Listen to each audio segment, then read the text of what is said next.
ಹಳ್ಳಿಯ ಶಾಲೆಗಳಲ್ಲಿ ಭಗವದ್ಗೀತೆಯನ್ನು ಓದಿಸೋ ಒಂದು ಅಭಿಯಾನವನ್ನು ಹಿಂದಿನ ಸರ್ಕಾರ ಮಾಡಿತು. ಆದರೆ ಭಗವದ್ಗೀತೆ ಅಂದರೆ ಏನು ಅಂತೇಳಿ ಯಾವ ಹಳ್ಳಿ ಮನುಷ್ಯನಿಗೂ ಗೊತ್ತಿಲ್ಲ. ಅದರಿಂದ ಅಲಕ್ಷ್ಯ ಮಾಡಿರೋರು ಯಾರೋ ಜನ ಅಲ್ಲ, ಈ ಅಧಿಕೃತ ಸಂಪ್ರದಾಯದ ಒಂದು ವ್ಯವಸ್ಥೆ. 21ನೇ ಶತಮಾನದಲ್ಲಿ ಇಂತಹ ಒಂದು ಪ್ರಯತ್ನ ನಡೀತಾ ಇರೋದು. ಮುಂದೆ ನಾವು ಕನ್ನಡ ಸಂಸ್ಕೃತಿಯನ್ನು ಅಥವಾ ಭಾರತೀಯ ಸಂಸ್ಕೃತಿಯನ್ನು ನೋಡುವ ಒಂದು ಬಗೆಯನ್ನು ಕಲಿಸ್ಕೊಡೋದಕ್ಕೆ ನಾಂದಿ ಆಗುತ್ತೆ ಅಂತ ನಾನು ನಂಬಿದ್ದೇನೆ. ಬಹಳ ಮುಖ್ಯವಾದ ಒಂದು ಕಡೆ ಇಂಥ ಪ್ರಯತ್ನಗಳು ಇದೀಗ ಶುರುವಾಗಿದ್ದಾವೆ. ಆದರೆ ಈಗಾಗಲೇ ನಡೆದಿರುವಂತಹ ಪ್ರಯತ್ನಗಳು ಒಟ್ಟು ಸಂಸ್ಕೃತಿಯನ್ನು ಮುಖ್ಯಧಾರೆ, ಉಪಸಂಸ್ಕೃತಿ, ಪ್ರಧಾನ ಸಂಸ್ಕೃತಿ ಅಂತೇಳಿ ವಿಭಾಗಿಸ್ಕೊಂಡಿರೋವಂತಹ ಪ್ರಯತ್ನಗಳು ನಡೆದಿದ್ದಾವೆ. ಇನ್ನೊಂದು ಕಡೆ ಬೆಳಗ್ಗೆ ಅಥವಾ ನಿನ್ನೆ ದಿವಸನೋ ಯಾರೋ ಜಿ ರಾಮಕೃಷ್ಣ ಅವರು ತಮ್ಮ ಉದ್ಘಾಟನಾ ಭಾಷಣದಲ್ಲಿ ಇಡೀ ನಮ್ಮ ಸಂಸ್ಕೃತಿಯ ವಾಸ್ತವಗಳನ್ನೆಲ್ಲ ವಿರೂಪಗೊಳಿಸಿ ಒಂದು ಹುಸಿಯ ಆಧಾರದ ಮೇಲೆ ಚರಿತ್ರೆಯನ್ನು ಮತ್ತೆ ಬರೆಯುವ ಪ್ರಯತ್ನಗಳು ನಡೀತಾ ಇದ್ದಾವೆ. ಈ ದೇಶದಲ್ಲಿ ಜಾತಿಗಳೇ ಇರಲಿಲ್ಲ, ಅವೆಲ್ಲ ವಸಾಹತುಶಾಹಿಯ ಫಲವಾಗಿ ಹುಟ್ಟಿಕೊಂಡಂತಹ ಸಿದ್ಧಾಂತಗಳು.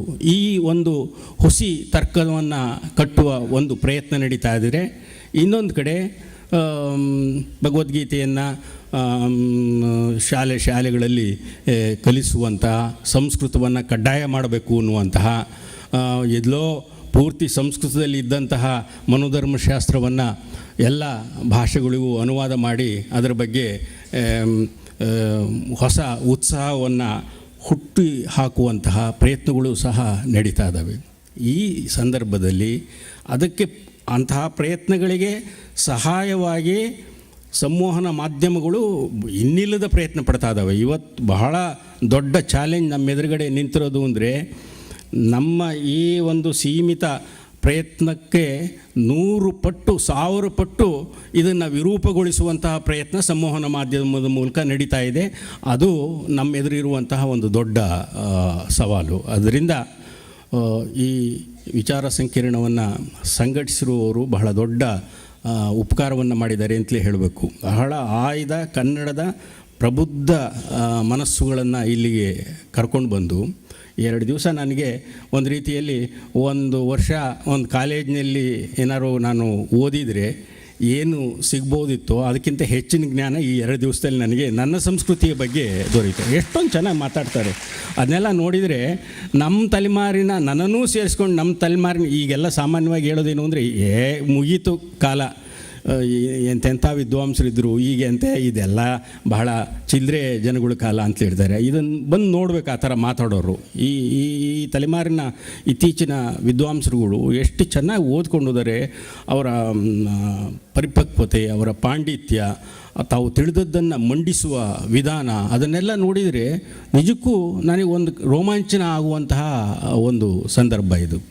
ಈ ಬಹಳ ಒಳ್ಳೆಯ ಪ್ರಬುದ್ಧ ಮನಸ್ಸುಗಳನ್ನು ಇಲ್ಲಿ ಕರೆತಂದು ಒಟ್ಟು ಸಂಸ್ಕೃತಿಯ ಬಗ್ಗೆ ಒಂದು ಹೊಸ ಅರಿವನ್ನು, ಹೊಸ ವ್ಯಾಖ್ಯಾನವನ್ನು ಮಾಡುವಂತಹ ಕೆಲಸವನ್ನು ಈ ವಿಚಾರ ಸಂಕಿರಣವನ್ನು ಸಂಘಟಿಸಿದವರು ಮಾಡಿದ್ದಾರೆ. ಅದಕ್ಕಾಗಿ ನಾನು ಈ ಸಂಘಟಕರಿಗೆ ನನ್ನ ಕೃತಜ್ಞತೆಗಳನ್ನು ಮತ್ತು ನಿಮ್ಮೆಲ್ಲರ ಪರವಾಗಿ ಹೇಳೋದಕ್ಕೆ ಬಯಸ್ತೇನೆ.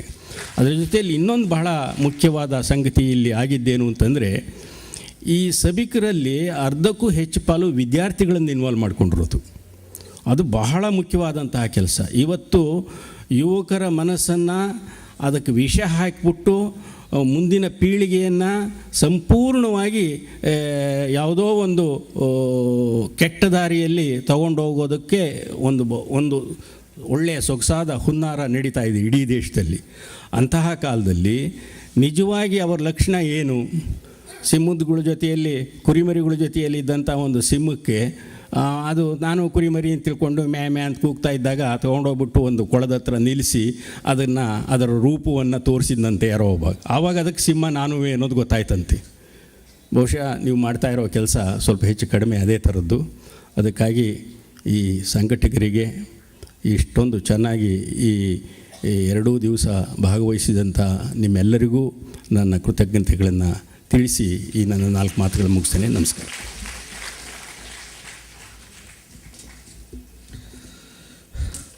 ಕನ್ನಡ ನುಡಿ ಬದುಕು ಮತ್ತು ಸಂತ ಅನುಸಂಧಾನ ಈ ಒಂದು ಗೋಷ್ಠಿಯ ಅಧ್ಯಕ್ಷತೆಯನ್ನು ವಹಿಸಿ ತಮ್ಮ ಅಧ್ಯಕ್ಷೀಯ ಮಾತುಗಳನ್ನು ನುಡಿದಂತಹ ಡಾಕ್ಟರ್ ಕೆ ಮರಳುಸಿದ್ದಪ್ಪರವರಿಗೆ ಧನ್ಯವಾದಗಳನ್ನು ತಿಳಿಸುತ್ತಾ, ಇದೀಗ ಈ ಗೋಷ್ಠಿಯ ಅಧ್ಯಕ್ಷತೆ ವಹಿಸಿ ನಮ್ಮೊಂದಿಗೆ ಹಲವಾರು ವಿಚಾರಗಳಲ್ಲಿ 2 ದಿನಗಳ ಕಾರ್ಯಕ್ರಮದ ಬಗ್ಗೆ, 2 ದಿನಗಳ ಗೋಷ್ಠಿಗಳ ಬಗ್ಗೆ ನಮ್ಮೊಂದಿಗೆ ಹಲವಾರು ವಿಷಯಗಳನ್ನು ಬಿಚ್ಚಿಟ್ಟಂಥ ಡಾಕ್ಟರ್ ಕೆ ಮರಳುಸಿದ್ದಪ್ಪರವರಿಗೆ ಈ ಒಂದು ಕಾರ್ಯಕ್ರಮದ ಪರವಾಗಿ, ಕೋಲಾರಿನ ಜನತೆಯ ಪರವಾಗಿ ಹೃದಯ ತುಂಬಿದ ಧನ್ಯವಾದಗಳನ್ನು ಅರ್ಪಿಸ್ತಾ ಇದ್ದೇವೆ. ಅದೇ ರೀತಿ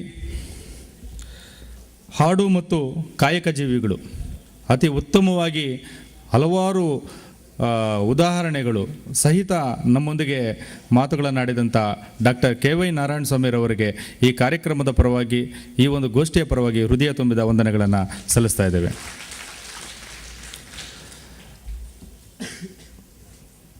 ಕನ್ನಡ ನುಡಿ ಮತ್ತು ಭಕ್ತಿಯ ನೆಲೆಗಳು ಎಂಬ ವಿಚಾರದ ಬಗ್ಗೆ ನಮ್ಮೊಂದಿಗೆ ಹಲವಾರು ವಿಚಾರಗಳನ್ನು ಹಂಚಿಕೊಂಡಂತಹ ಪದ್ಮಾಲಯ ನಾಗರಾಜರವರಿಗೆ ಕಾರ್ಯಕ್ರಮದ ಪರವಾಗಿ ಹಾಗೂ ಗೋಷ್ಠಿಯ ಪರವಾಗಿ ಹೃದಯ ತುಂಬಿದ ವಂದನೆಗಳನ್ನು ಸಲ್ಲಿಸ್ತಾ ಇದ್ದೇವೆ.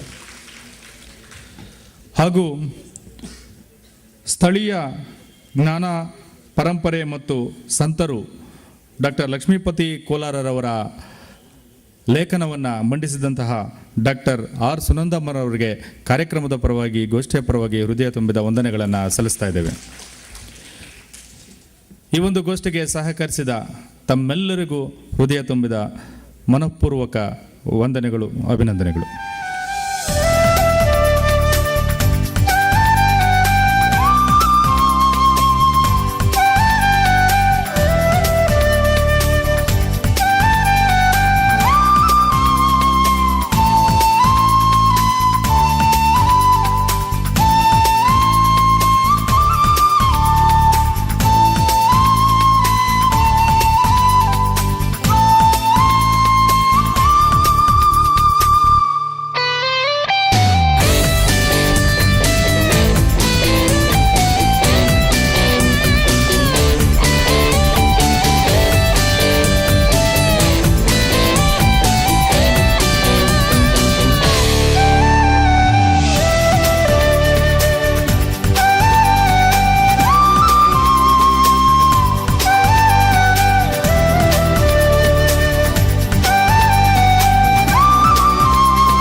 ಸಾಹಿತಿಗಳು ಹಾಗೂ ಅಧ್ಯಕ್ಷರು ವೇದಿಕೆಯಿಂದಲಿದೆ.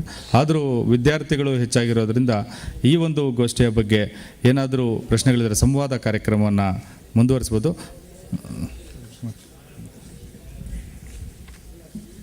ಆತ್ಮೀಯರೇ, ನಿನ್ನೆ ಎಷ್ಟು ಚೆನ್ನಾಗಿ ಗೋಷ್ಠಿ ನಡೀತೋ ಅಷ್ಟೇ ಚೆನ್ನಾಗಿ ಸಂವಾದ ಸಹ ನಡೀತು. ವಿದ್ಯಾರ್ಥಿಗಳು ತುಂಬ ಚೆನ್ನಾಗಿ ಸ್ಪಂದಿಸಿದ್ರು. ಒಳ್ಳೆ ಪ್ರಶ್ನೆಗಳು ಸಹ ಬಂತು. ಹಾಗೆಯೇ ಈ ದಿನದ ಗೋಷ್ಠಿಯ ವಿಚಾರವಾಗಿ ಸಂವಾದ ಇರುತ್ತದೆ. 30 ನಿಮಿಷಗಳು ನಾವು ಸಂವಾದದಲ್ಲಿ ಭಾಗವಹಿಸ್ತೀವಿ ಮತ್ತು ಚಹಾ ವಿರಾಮ ಇರುತ್ತೆ. ಆನಂತರ ಪಿಚ್ಚಳಿ ಶ್ರೀನಿವಾಸ್ ಅವರಿಂದ ಒಳ್ಳೆಯ ಹಾಡುಗಳು ಸಹ ನಾವು ಕೇಳ್ತೀವಿ. ಈ ದೃಷ್ಟಿಯಲ್ಲಿ ಈ 2 ಗೋಷ್ಠಿಗಳಲ್ಲಿ ಬೆಳಗ್ಗೆಯಿಂದ ಯಾರು ಭಾಗವಹಿಸಿದ್ರು ಅವರೆಲ್ಲರೂ ಸಹ ವೇದಿಕೆಗೆ ಬರಬೇಕು ಅಂಥೇಳಿ ಮನವಿ ಮಾಡ್ಕೊಳ್ತಾ ಇದ್ದೀನಿ. Doctor C B Chilkaragi Lingasugur, professor Shankar Katagi, doctor Nataraj Bodal, professor Chandrashekhar Nangali, ಹಾಗೆಯೇ K Y Narayana Swamy sir ಅವರು, ಸುನಂದಮ್ಮ ಅವರು, ಪದ್ಮಾಲಯ ನಾಗರಾಜ್ ಅವರು, ಇವರೆಲ್ಲ ವೇದಿಕೆಗೆ ಬಂದರೆ ನಿನ್ನೆ ಹಾಗೆ ಸಂವಾದ ಚೆನ್ನಾಗಿರುತ್ತೆ ಅಂಥೇಳಿ ನಾನು ಭಾವಿಸ್ತಾಯಿದ್ದೆ. ಈ ಎಲ್ಲ ಒಂದು ಈ ದಿನದ ಈ ಸಮಯದ ಸಂವಾದಕ್ಕೆ ಸಂಬಂಧಪಟ್ಟ ಹಾಗೆ ಬರುವಂಥ ಎಲ್ಲರಿಗೂ ಸಹ ನಾವು ಸ್ವಾಗತ ಮಾಡ್ತಾ ಇದರ ಅಧ್ಯಕ್ಷತೆಯನ್ನು ಡಾಕ್ಟರ್ ಕೆ ಮರಳುಸಿದ್ದಪ್ಪ ಅವರು ವಹಿಸ್ಕೋಬೇಕು ಅಂತೇಳಿ ಮನವಿ ಮಾಡ್ಕೊಳ್ತಾ ಇದ್ದೀನಿ. ದಯಮಾಡಿ ವೇದಿಕೆಗೆ ಬರಬೇಕು ಅಂಥೇಳಿ ಮನವಿ. 2 ದಿನದ 4 ಗೋಷ್ಠಿಗಳು ಈಗ ಮುಗಿದಿದೆ. ಈ ವಿಚಾರ ಸಂಕಿರಣವನ್ನು ಆಯೋಜಿಸುವಾಗ ನಾನಲ್ಲ, ನಾವು ಅಂದುಕೊಂಡಿದ್ವಲ್ಲ ಆ ಅಂದುಕೊಂಡಿದ್ದ ಚೌಕಟ್ಟನ್ನು ಮೀರಿ ಇದು ಬೆಳೆದಿದೆ ಅನ್ನುವಂಥ ಖುಷಿ, ಸಂತೋಷ ನನಗಿದೆ. ನನಗೊಂಚೂರು ಏನು ಅತೃಪ್ತಿ ಪದ ಸರಿಯಾಗಲ್ಲ. ಏನು ಈ ನಮ್ಮ ಚಿಂತಕರ ಸಂವಾದಕ್ಕೆ ಆಹ್ವಾನ ಮಾಡಿದ್ವಲ್ಲ, ಅವರು ಎಲ್ರಿಗೂ ಕೂಡ ಮಾತಾಡಲಿಕ್ಕೆ ಅವಕಾಶ ಕೊಡಲಿಕ್ಕೆ ಆಗಲಿಲ್ಲ. ಹಾಗಾಗಿ ಅವರು ಆ ವಿಷಯದಲ್ಲಿ ಒಂಚೂರು ಕೊರತೆ ನಾನು ಅನುಭವಿಸ್ತಾ ಇದ್ದೀನಿ. ನೀವಲ್ಲ, ಯಾಕೆಂದರೆ ನೀವು ಸಿದ್ಧ ಇದ್ರಿ. ಆ ಕೊರತೆಯನ್ನು ನೀಗಿಸ್ಕೊಳ್ಳಿಕ್ಕೆ ಈಗ ನಾನು ಒಂದು 2 ಜನ ಒಟ್ಟು ಈ 4 ಗೋಷ್ಠಿಗಳಲ್ಲಿ ಕೂತು ಗ್ರಹಿಸಿ ಇರುವುದನ್ನು ಕೇಂದ್ರೀಕರಿಸಿ ನಿಮ್ಮ ರಿಯಾಕ್ಷನ್ ಕೊಡಬೇಕು. ಹಾಗಾಗಿ ಡಾಕ್ಟರ್ ಕಾಫಿ ಬರುತ್ತೆ ಅಲ್ಲಿ ತನಕ ಡಾಕ್ಟರ್ ರಂಗನಾಥ ಕಂಟನಕುಂಟೆ ಅವರು ಬರ್ತಾ ಇದ್ದಾರೆ. ಸೊ ಅವರು ಈ ಒಟ್ಟು 2 ದಿನದ ಏನು ನಡೀತು, ನಾವೇನು ಆಶೆ ಇಟ್ಕೊಂಡಿದ್ದೋ ಆ ದಿಕ್ಕಿನಲ್ಲಿ ಹೇಗೆ ಸಾಕ್ತು ಅದ್ರ ಬಗ್ಗೆ ಅವರ ಪ್ರತಿಕ್ರಿಯೆಯನ್ನು ಅವರು ಸೂಚಿಸ್ತಾರೆ. ಎಲ್ರಿಗೂ ನಮಸ್ಕಾರ. ಇದು ಬೋನಸ್ ಟೈಮ್. ಇದು ಕ್ರಿಕೆಟ್ ಆಟ ಆಡೋದಕ್ಕಿಂತ ಮುಂಚೆ ನೀರು ತಂದುಕೊಡೋ ಬಾಟ್ಲು, ಬಟ್ಟೆ ತಂದುಕೊಡುವ ಆಟಗಾರ ಇರ್ತಾರಲ್ಲ, ಅವ್ರು ರಿಹರ್ಸಲ್ ಮಾಡ್ತಿರ್ತಾರೆ. ಸೊ ಹಂಗೆ ಇದು ಸಮಯವನ್ನು ಉಪಯುಕ್ತವಾಗಿ ಬಳಸಿಕೊಳ್ಳುವ ಒಂದು ಸಂದರ್ಭ. ಸೊ ಅದಕ್ಕೋಸ್ಕರ ನಾನು ಖುಷಿಯಿಂದನೇ ಇದನ್ನು ಮಾಡ್ತೀನಿ.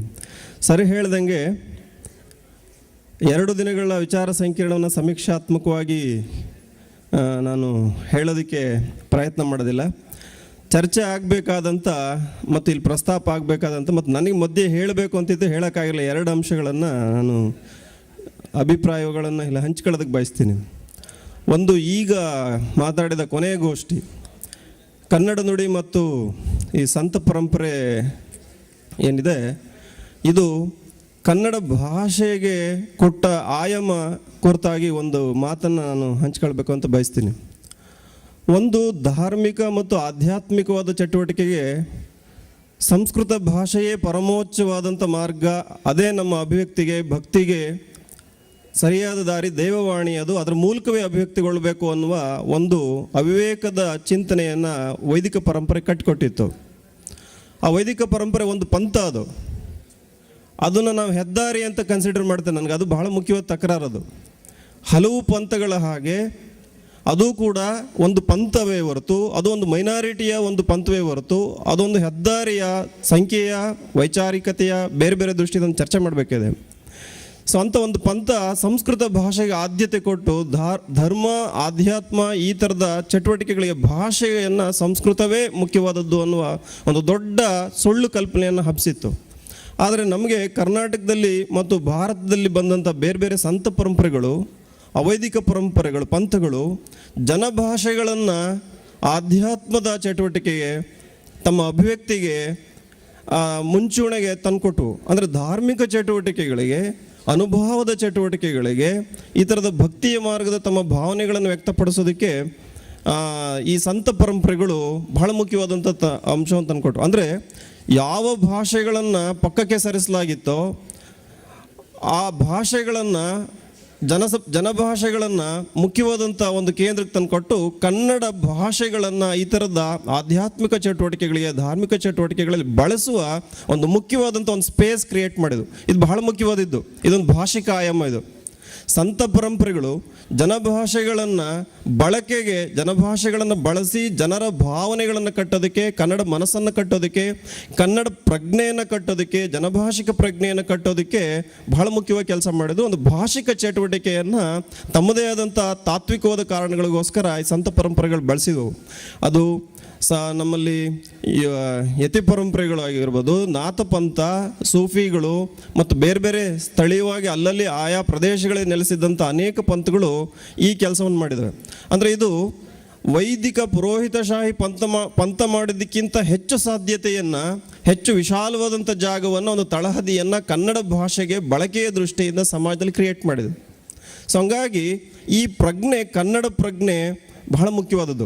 ಇದಲ್ಲದೆ ಇನ್ನೊಂದು ಅಂಶ ಅಂದರೆ ಈ ಸಂದರಲ್ಲಿ ಕನಕದಾಸರ ಥರದ ಸಂತರು ನಡೆಸಿದಂಥ ಒಂದು ಯಾನ ಪಯಣ, ಒಂದು ಜರ್ನಿ ಇತ್ತಲ್ಲ, ಆ ಜರ್ನಿ ಈ ಮನಸ್ಸುಗಳನ್ನು ಒಗ್ಗೂಡಿಸುವ ಮತ್ತು ಕನ್ನಡ ಪ್ರಜ್ಞೆ ಸಂಘಟನೆಗೊಳ್ಳೋದಕ್ಕೆ ಬಹಳ ಮುಖ್ಯವಾದಂಥ ಕೆಲಸವನ್ನು ಮಾಡಿದ್ರು. ಅದರಲ್ಲೂ ಕೂಡ ಶರಣರ ನಂತರ, ವಚನಕಾರ ನಂತರ ಕರ್ನಾಟಕದಲ್ಲಿ ಭಾಷೆಯನ್ನು ಆಧರಿಸಿ ಕನ್ನಡ ಮನಸ್ಸು, ಕನ್ನಡ ಪ್ರಜ್ಞೆ ಕಟ್ಟೋದು ನಿಟ್ಟಿನೊಳಗಡೆ ಬಹಳ ಮುಖ್ಯವಾದಂಥ ಪ್ರಯತ್ನ ಬಂತು. ನಾವು 20ನೇ ಶತಮಾನದಲ್ಲಿ ಸ್ವಾತಂತ್ರ್ಯ ಚಳವಳಿಯ ಸಂದರ್ಭದಲ್ಲಿ, ರಾಷ್ಟ್ರೀಯತೆ ಹೋರಾಟಗಳ ಸಂದರ್ಭದಲ್ಲಿ, ಕರ್ನಾಟಕ ಏಕೀಕರಣದ ಸಂದರ್ಭದಲ್ಲಿ ಕನ್ನಡ ಪ್ರಜ್ಞೆಗೆ ಕನ್ನಡ ರಾಷ್ಟ್ರೀಯತೆಯ ಮನಸ್ಸನ್ನು ನಾವು ತಾತ್ವಿಕವಾಗಿ ಹೇಳ್ತೀವಿ, ಚರ್ಚೆ ಮಾಡ್ತೀವಿ. ಆದರೆ ಇದರ ರೂಟ್ಗಳನ್ನು, ಇದು ಬೇರೆಗಳನ್ನು ನಾವು ಹುಡುಕಾಡಿದರೆ ಕರ್ನಾಟಕದೊಳಗಡೆ ಈ ಥರದ ಕನ್ನಡ ಪ್ರಜ್ಞೆಯನ್ನು, ರಾಷ್ಟ್ರೀಯತೆಯ ಪ್ರಜ್ಞೆಯನ್ನು, ಕನ್ನಡ ಮನಸ್ಸನ್ನು ಒಗ್ಗೂಡಿಸುವ ಕೆಲಸವನ್ನು ಮಾಡಿದಂಥದ್ದು ಈ ಸಂತ ಪರಂಪರೆಗಳು. ಇದರಲ್ಲಿ ಅನೇಕ ಕಾಲುದಾರಿಗಳು ಇದ್ದಾವೆ. ಈ ದಾರಿಗಳೊಳಗಡೆ ಕನ್ನಡದ ಮನಸ್ಸು ಕೆಲಸ ಮಾಡಿದೆ. ಅಂಥದ್ದಕ್ಕೆ ಬಹಳ ಒಳ್ಳೆಯ ವೇದಿಕೆಯನ್ನು ಕ್ರಿಯೇಟ್ ಮಾಡಿದ್ದು ಈ ಸಂತ ಪರಂಪರೆ ಅನ್ನುವುದ ಒಂದು ಅಂಶವನ್ನು ನಾನು ಹೇಳೋದಕ್ಕೆ ಬಯಸ್ತೀನಿ. ಇನ್ನೊಂದು ಅಂಶ, ಈ ಗೇಯತೆ ಮತ್ತು ಕಾಯಕ ಜೀವಿಗಳಿದೆಯಲ್ಲ, ಈ ಗೇಯತೆ ಮತ್ತು ಹಾಡುಗಾರಿಕೆ ಅನ್ನೋದನ್ನು ಈ ಸಂತ ಪರಂಪರೆ ಯಾಕೆ ಬಳಸಿದ್ವು ಅನ್ನೋದು ಇನ್ನೊಂದು ಬಹಳ ಮುಖ್ಯವಾದಂಥ, ಇದು ಫೋಕಸ್ ಆಗಲಿಲ್ಲ, ಅದಕ್ಕೋಸ್ಕರ ಹೇಳೋದಕ್ಕೆ ಬಯಸ್ತಾ ಇದ್ದೀನಿ. ಒಂದು, ಈ ಎಲ್ಲ ಸಂತ ಪರಂಪರೆಗಳು ಮಾತುಕತೆ ಮಾಡ್ತಿದ್ದು, ಸಂವಾದ ಮಾಡ್ತಿದ್ದು, ಅನುಸಂಧಾನ ಮಾಡ್ತಿದ್ದು ಮೌಖಿಕ ಪರಂಪರೆಯ ಅಥವಾ ಕೇಳುಗರ ಜೊತೆಗೆ, ಅವರು ಓದು ಪರಂಪರೆಯ ಜೊತೆಗಲ್ಲ. ಆ ಓದು ಪರಂಪರೆಯ ಜೊತೆಗೆ ಆದರೆ ಅದು ಓದೋದಕ್ಕೆ ನಿಮಗೆ ಪಠ್ಯ ಇರುತ್ತೆ. ಇಲ್ಲಿರೋದು ಕೇಳು ಪಠ್ಯ, ಕೇಳುಗರಿದ್ದಾರೆ. ಕೇಳುಗರಿಗೆ ಮಾತು ಅನ್ನೋದು ಭಾಷಣ, ನಮ್ಮ ಮಾತುಗಳ ಥರದ ಮಾತುಗಳು ರುಚಿಸೋದಿಲ್ಲ. ಮತ್ತು ಅವರಿಗೆ ತಮ್ಮ ವಿಚಾರಗಳನ್ನು ದಾಟಿಸಬೇಕಾದ್ರೆ ಅವರಿಗೆ ಈ ಗೇಯತೆ ಅನ್ನೋದು ಬಹಳ ಮುಖ್ಯವಾದದ್ದು. ಕನ್ನಡದ ಪರಂಪರೆಯ, ಕನ್ನಡದ ಮಟ್ಟುಗಳನ್ನು, ಲಯಗಳನ್ನು ನೋಡಿದರೆ ಅಲ್ಲಿ ಅನೇಕ ಮಟ್ಟುಗಳು ಎಲ್ಲವೂ ಕೂಡ ಗೇಯ ಗುಣವನ್ನು ಹೊಂದಿದ್ದು, ಮತ್ತು ಕನ್ನಡದ ಛಂದಸ್ಸನ್ನು ನೋಡಿದರೂ ಕೂಡ ಅವೆಲ್ಲವೂ ಕೂಡ ಗೇಯತೆಯ, ಹಾಡುಗಾರಿಕೆಯ ಕಾರಣಕ್ಕೋಸ್ಕರ ಹುಟ್ಟಿರೋದು. ಅಂದರೆ ಈ ಗೇಯತೆ ಅನ್ನೋದು ಮುಖ್ಯವಾಗಿ ಮೌಖಿಕ ಪರಂಪರೆಯ, ಕೇಳುಗರ ಮತ್ತು ಅಕ್ಷರ ಮತ್ತು ಓದುವ ಒಂದು ವಲಯವೇ ಇಲ್ಲದ, ಪರಿಸರವೇ ಇಲ್ಲದ ಸಂದರ್ಭದಲ್ಲಿ ಗೇಯತೆಯೇ ಜನರ ಮನಸ್ಸನ್ನು, ಕೇಳುಗರ ಮನಸ್ಸನ್ನು, ಅದು ಯಾವುದೇ ವಿಚಾರ ಇರ್ಬೋದು, ಅವ್ರಿಗೆ ದಾಟಿಸ್ಬೇಕಾದ್ರೆ ಬಹಳ ಮುಖ್ಯವಾದಂಥ ಒಂದು ಮಾರ್ಗ ಇದ್ದದ್ದು ಅದು ಹಾಡುಗಾರಿಕೆ, ಗೇಯತೆ. ಸೊ ಆ ಕಾರಣಕ್ಕೋಸ್ಕರ ಬಹಳ ಮುಖ್ಯವಾದ್ದು. ಸೊ ನಿನ್ನೆ ಈ ವಿಚಾರ ಚರ್ಚೆಗೆ ಬಂತು. ಒಂದು, ಆನುಭಾವಿಕವಾದಂಥ ಭಾವನೆಗಳನ್ನು ಅನುಭವಿಸೋದಕ್ಕೆ ತನಗೆ ತಾನೇ ಹಾಡಿಕೊಳ್ಳುವುದು ಅನ್ನುವ ಒಂದು ಅಂಶ ಬಂತು.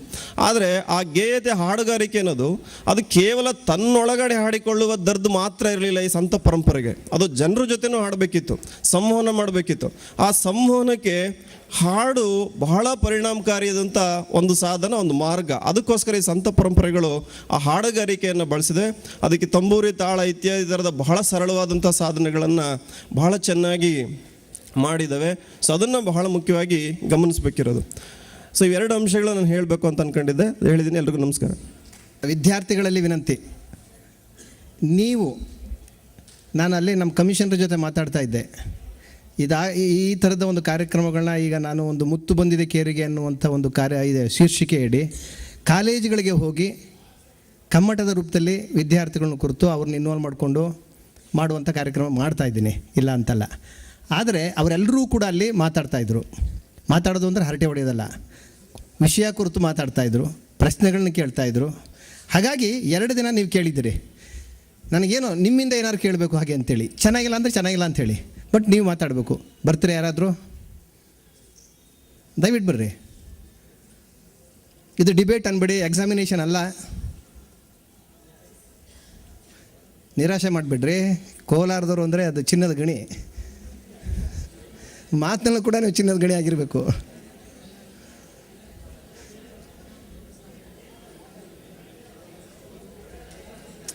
ವಿದ್ಯಾರ್ಥಿಗಳು ಆಮೇಲೆ ಅವ್ರಿಗೊಂದು ಚಾನ್ಸ್ ಕೊಡುವ.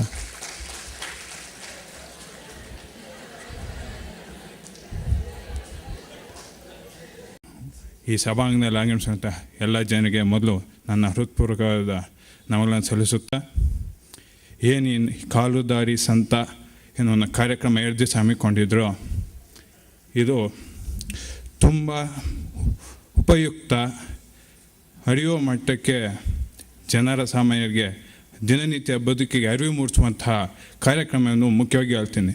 ಆದರೆ ದುರದೃಷ್ಟಕರ ಏನಂದರೆ, ಈ ದೇಶದಲ್ಲಿ ಆಂಗ್ಲ ಭಾಷೆ ಏನಿಂದ ಬಂತೋ ಅಲ್ಲಿ ಸಾಹಿತ್ಯಕ್ಕೆ, ಸಂಸ್ಕೃತಿಗೆ ಒಂದಷ್ಟು ಮುಂದೆ ಬರೋಕ್ಕೆ ಕುಸಿತು ಎಂಬ ಒಂದು ಭಾವನೆ ನನ್ನಲ್ಲಿ. ಏಕೆಂದರೆ ಕನ್ನಡ ಭಾಷೆ ಏನಿದ್ರು ಭಾವನೆಗಳಿಗಾಗಿ ಉಪಯುಕ್ತ ಆಗುವುದು ಭಾಷೆ. ಆದರೆ ಈ ಸಂಸ್ಕೃತಿ, ಸಾಹಿತ್ಯ, ಇತಿಹಾಸ ಅದರಲ್ಲೂ ನಮ್ಮ ಮುಳಬಾಗಿಲು ತಾಲೂಕು, ಕೋಲಾರ ಜಿಲ್ಲೆ, ಕೃಷ್ಣ ದೇವರ ಕಾಲದಲ್ಲಿ ನಮ್ಮ ಮುಳಬಾಗಿಲು ತಾಲೂಕಿಗೆ ಟೆಂಪಲ್ ಸಿಟಿ ಅಂತ ಆಗಿನ ಕಾಲದಲ್ಲಿ ಹೆಸರಿತ್ತು. ಅದಕ್ಕಿಂತ ಮುಂಚೆ ಶತಕಾವಾಟಪುರಿ ಅಂತ ಅಂದರೆ 100 ಬಾಗಿಲು ಅಂತ ಊರು ಅಂತ ಹೆಸರಿತ್ತು. ಮೂಡನ ಬಾಗಿಲು, ಸೂರ್ಯ ಹುಟ್ಟಿದ ತಕ್ಷಣ ವಿರೂಪಾಕ್ಷ ದೇವಾಲಯ ಗೋಪುರಕ್ಕೆ ಬಿಟ್ಟು ಆ ದೇವ್ರ ಹಿಂದೆ ಅಂತ. ಇಷ್ಟೆಲ್ಲ ಇತಿಹಾಸ ಇದ್ದರು, ಇಷ್ಟೆಲ್ಲ ಸಾಹಿತ್ಯ ನಮ್ಮ ದೇಶದಲ್ಲಿದ್ದರು. ಮಹಾನ್ ಕವಿಗಳು ನಮ್ಮ ನಾಡಿನಲ್ಲಿ ಜನಿಸಿದ್ರು. ಅವರು ಕೊಟ್ಟಿರುವಂಥ ಕೃತಿಗಳು, ಅವರು ನಮಗೆ ಕೊಟ್ಟಿರುವಂಥ ಒಂದು ಮೂಲಭೂತ ಚೌಕಟ್ಟು, ಬದುಕಿನ ದಾರಿಗೋಸ್ಕರ ಅವ್ರು ಬರೆದು ಕೊಟ್ಟಂಥ ನಮಗೆ ಒಂದು ಬರವಣಿಗೆ. ಇದೇ ಕನಕದಾಸರ ವಿಷಯವಾಗಿ ನಾವು ಮಾತಾಡಿದ್ರೆ ಅವರೊಂದು ಮಾತು ಹೇಳ್ತಾರೆ, ಎಲ್ಲರೂ ಮಾಡುವುದು ಹೊಟ್ಟೆಗಾಗಿ ಏನು ಬಟ್ಟೆಗಾಗಿ ಅಂತ. ಹಾಗೆ ಶ್ರೀ ಯೋಗಿ ನಾರಾಯಣ ಸ್ವಾಮಿ ಅವ್ರ ಬಗ್ಗೆ ಹೇಳ್ಬೇಕಂದ್ರೆ, ಎಲ್ಲರೂ ತೀರ್ಥಯಾತ್ರೆಗಳು ಮಾಡ್ತಾಯಿರ್ತಾರೆ, ಕೆಲವು ಜನ ನೊಂದ್ಕೊತಾರೆ ತೀರ್ಥಯಾತ್ರೆಗಳು ಮಾಡೋಕ್ಕಲ್ಲ ಅಂತ. ಅದಕ್ಕೆ ಅವ್ರೊಂದು ಮಾತು ಹೇಳ್ತಾರೆ, ದೇವರು ತನ್ನೊಳ ದಂಡಿಗ ಉಂಡಗ ನಮ್ಮಲ್ಲೇ ತುಂಬಿಕೊಂಡಿದ್ದಾಗ ತಿಳಿಯೋದು ಮಾನವ ಪಶುಗಳಿಗೂ ತಿಳಿಯಲ್ಲ. ಈ ಪಶುಗಳಿಗೆ ಅಂದರೆ ಜನರಿಗೆ ಅವರು ಹೋಲಿಸ್ತಾರೆ. ದೇವರು ತನ್ನ ದಂಡಿಗ ತಿಳಿಯೋದು ಮಾನವ ಪಶುಗಳಿಗೂ ಸಂಶಯ ಬಿಡೋದು ಅಂದರೆ ಅನುಮಾನ ಬಿಡೋಲ್ಲ, ಸಂಶಯ ಬಿಡೋದು ಸದ್ಗತಿ ಕಲ್ಗೋದು. ನಮಗೆ ವಾಸ್ತವಿಕ ಸತ್ಯ ತಿಳಿಯಲ್ಲ. ರಾಕಳು ಪೊಗಳ್ತೆಗಳು ಬರೋದು ಹೋಗೋದು ಕ್ರಿಯೆ ನಡೀತಾ ಇರುತ್ತೆ. ಈ ರೀತಿಯಾದಂಥ ಅವರು ಒಂದೇ ಒಂದು ನಮ್ಮ ಜೀವನ ಬದುಕಿಗೆ ಆಧಾರವಾಗಿ ಅವ್ರಿಗೆ ಹಾಕಿಕೊಟ್ಟಂಥ ಚೌಕಟ್ಟನ್ನು ನಾವು ಮೀರಿ ಹೋಗ್ತಾ ಇದ್ವಿ ಅನ್ನೋದು ನನ್ನ ಒಂದು ದೊಡ್ಡ ಪ್ರಸ್ತಾಪ. ಎಷ್ಟೋ ಜನ ಸಂತರ ಒಂದು ಭಿನ್ನಾಭಿಪ್ರಾಯ